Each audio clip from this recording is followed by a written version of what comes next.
Rencana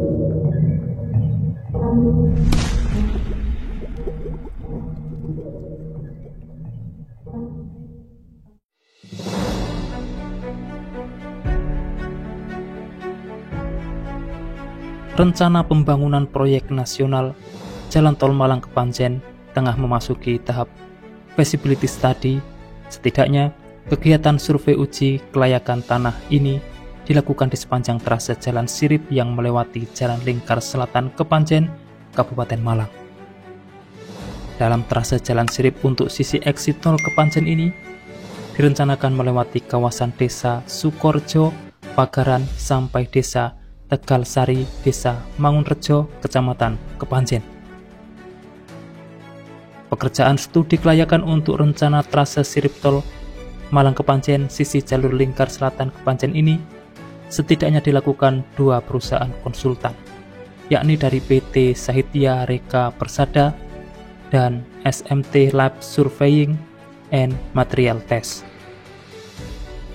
Tim surveyor dari SMT Labs telah melakukan survei selama 2 hari, mulai Jumat sampai Sabtu 17-18 Oktober 2025, di 2 titik lokasi calon trase Sirip Tol yang berbeda, yakni trase Sirip yang melewati wilayah desa Kedung Pedaringan dan sekitar Kali Sukun, Desa Mangunrejo.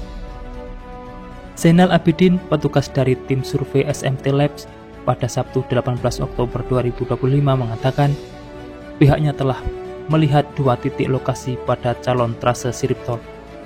Karena trase Sirip jalan tol yang dikaji dalam studi kelayakan melewati 2 aliran sungai, dikatakan rencana trase Sirip untuk jalan tol Malang Kepanjen di jalur lintas Kepanjen memang akan melewati 2 sungai, yakni Sungai Brantas di perbatasan desa Kedung Pedaringan dan Tegal Sari, serta sungai atau Kali Sukun.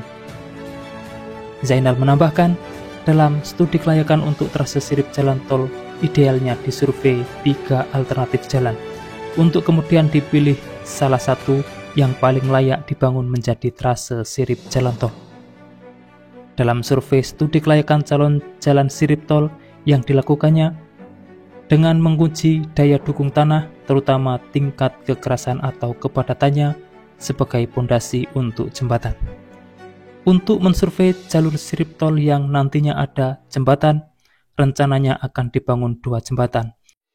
Dengan alat khusus yang dibawa, uji sonder kekerasan tanah dicatat setiap kedalaman 20 cm. Dari tanah yang ada, kemudian dibawa ke laboratorium untuk uji tanah.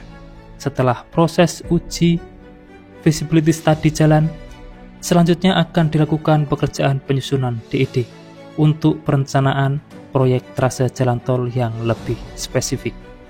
Sebelumnya, audiensi pengajuan pembangunan jalan tol Malang Kepanjen dan pengajuan impres jalan daerah di Kabupaten Malang telah diikuti Bupati Malang Haji Sanusi dengan pihak Kementerian Koordinator Bidang Infrastruktur dan Pembangunan Kewilayahan RI. Audiensi ini dilakukan pada Agustus 2025 terkait tindak lanjut rencana proyek tol Malang Kepanjen. Poin yang telah dibahas salah satunya terkait kebutuhan anggaran untuk merealisasikan pembangunan fisik jalan tol Malang Kepanjen, besarannya mencapai kisaran 10 triliun. Bupati Sanusi berharap melalui pengajuan usulan jalan tol Malang Kepanjen yang disampaikan dalam audiensi tersebut akan meningkatkan konektivitas dan perekonomian daerah yang mengangkat potensi pariwisata di Kabupaten Malang, khususnya di wilayah selatan. Sementara itu, Kepala Dinas Pekerjaan Umum Bina Marga Kabupaten Malang, Khairul Isnadi Kusuma menjelaskan, usulan pembangunan jalan tol Malang Kepanjen sudah masuk dalam Perpres nomor 80 tahun 2019 serta Kemen nomor 367 tahun 2023. Di mana pada beberapa ketentuan tersebut disebutkan bahwa tol Malang Kepanjen menjadi prioritas utama dalam proyek strategis nasional. Dikatakan pembangunannya dilaksanakan pada tahun 2025 sampai dengan tahun 2029. Namun demikian, untuk kepastiannya masih menunggu informasi lebih lanjut dari Kementerian Pekerjaan Umum. Demikian informasi yang dapat kami sampaikan untuk saat ini, semoga bermanfaat. Dan jangan lupa pantau terus channel ini untuk mendapatkan update informasi di setiap harinya. Terima kasih telah menonton dan saya pamit undur diri. Wassalamualaikum warahmatullahi wabarakatuh. Sampai bertemu di kabar menarik selanjutnya.